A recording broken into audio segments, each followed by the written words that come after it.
Part 1. The invisible hand is not invisible. You work harder than your parents. You earn more than they did at your age. Yet somehow, building wealth feels harder. Why? Why does the stock market hit all-time highs while ordinary people feel squeezed? Why does every crisis seem to destroy the middle class, yet make asset holders richer? Why does it feel like no matter what you choose, gold, stocks, crypto, you're always one step behind? Because you are not playing a neutral game. You're inside a system, and that system was not built randomly. We were taught about the invisible hand, the elegant idea that markets naturally balance themselves. But here's the truth no one says out loud. The invisible hand is not invisible. It just doesn't belong to you. Modern finance is not built around labor. It's built around liquidity. It's built around debt. It's built around managing belief. When money stopped being tied to hard assets decades ago, currency became something else. Not a store of value, not a neutral exchange medium, but a tool, a flexible, expandable promise. And once money became elastic, everything else became adjustable. Interest rates, asset prices, inflation, booms, busts. None of these are accidents.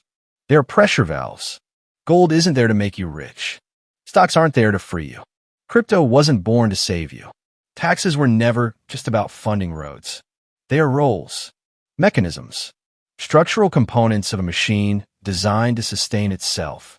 And here is the rule you must understand before anything else. Risk never disappears. It only moves. From governments to banks. From banks to funds. From funds to markets. From markets to you. If you don't understand where you stand in that transfer chain, you become the absorber of last resort. Part 2, gold, stocks, crypto. Not competitors, but complements. Let's strip away the textbook definitions. Gold is called a safe haven. Stocks are called growth engines. Crypto is called decentralization. That's branding. Let's talk structure. Gold does not generate income. It does not innovate. It does not build factories. So why do central institutions accumulate it quietly? Because gold anchors trust. When confidence in fiat weakens, gold becomes psychological insurance. It's not for prosperity. It's for stabilization. It's a reset asset, a credibility reserve. Stocks? They are not reflections of economic health. They are reflections of liquidity conditions. When money is cheap, stocks rise. When money is expensive, stocks fall. That's not magic. That's math. When central banks inject liquidity, that money does not flow first to workers. It flows into financial assets. Asset holders benefit first. Wages adjust later, if at all. This is how inequality structurally widens during expansion cycles. Crypto? Crypto emerged as rebellion. Decentralization.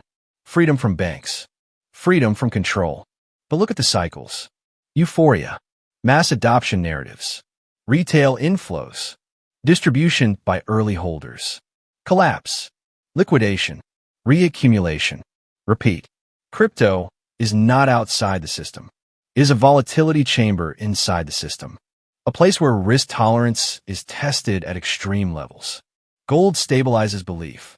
Stocks absorb liquidity. Crypto absorbs high-risk appetite. They are not enemies. They are coordinated roles in different phases of the same liquidity cycle.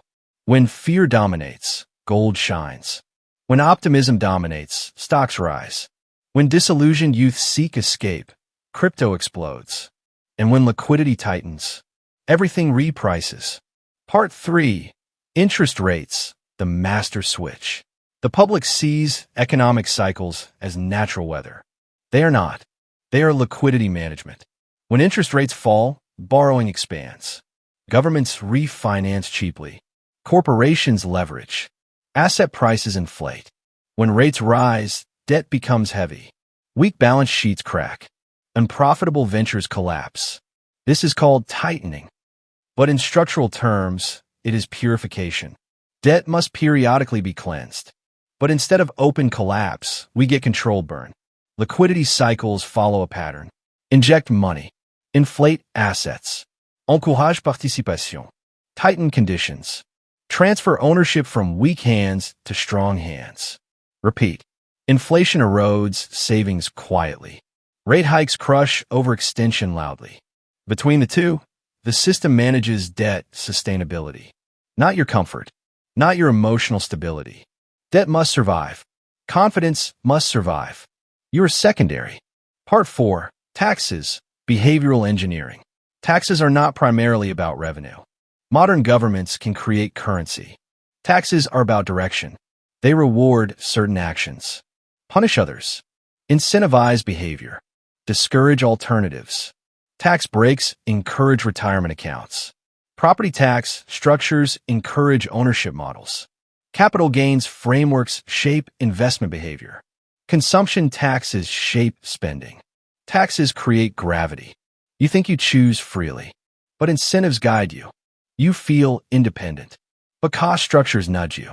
When labor is taxed more directly than assets, that is not coincidence. When compliance burdens are heavier on individuals than on multinational structures, that is not random. Taxes stabilize social tension. They create the perception of fairness. They also bind you psychologically to the system. You contribute. You depend. You comply. Not by force, by normalization. Part 5. Markets, where risk is washed. Markets do not eliminate risk. They redistribute it. When companies issue shares at high valuations, they reduce balance sheet pressure. When governments issue bonds, debt spreads across institutions. When bubbles form, early entrants distribute exposure to late entrants. When crashes happen, assets migrate toward capital-rich buyers. Every boom transfers optimism upward. Every crash transfers ownership upward. Retail enthusiasm provides liquidity. Institutional discipline captures opportunity. This is not conspiracy. It is structural advantage. Information, access to capital, time horizon, legal flexibility. When leverage collapses, individuals suffer immediate consequences. Institution restructure. When markets panic, individuals liquidate. Institution accumulate. Markets are shock absorbers for the system, but shock absorbers must transfer pressure somewhere, often downward. Part 6. Labor, the energy source. At the base of everything is labor. Real productivity, real time, real human effort. Wages are the interface between human energy and financial abstraction. Inflation slowly erodes wage power. Debt binds future labor to past consumption. Career pressure sustains output. You're not chained physically. You're bound financially. Mortgages, student loans, cost of living expansion. Rising asset prices force greater commitment. Low rates encourage borrowing. High rates increase pressure. Either way, you remain engaged, busy, focused on survival or advancement, not on structural analysis. The system does not require you to fail. It requires you to remain dependent.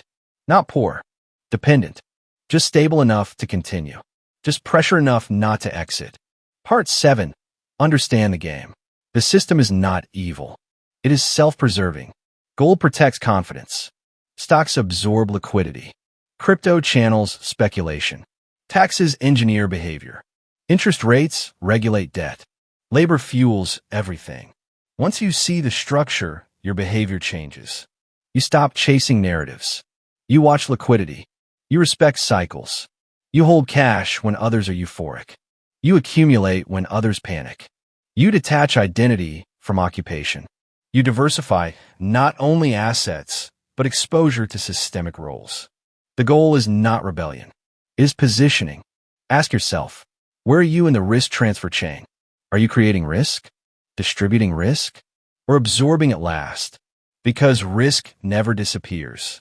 It only moves. And if you don't track its direction, it eventually lands on you. If this shifted your perspective, subscribe. Turn on notifications. And in the comments, tell me, where do you stand in the system right now? Worker? Investor? Speculator? Or strategist? You cannot redesign the global structure, but you can choose your position inside it. And that choice changes everything.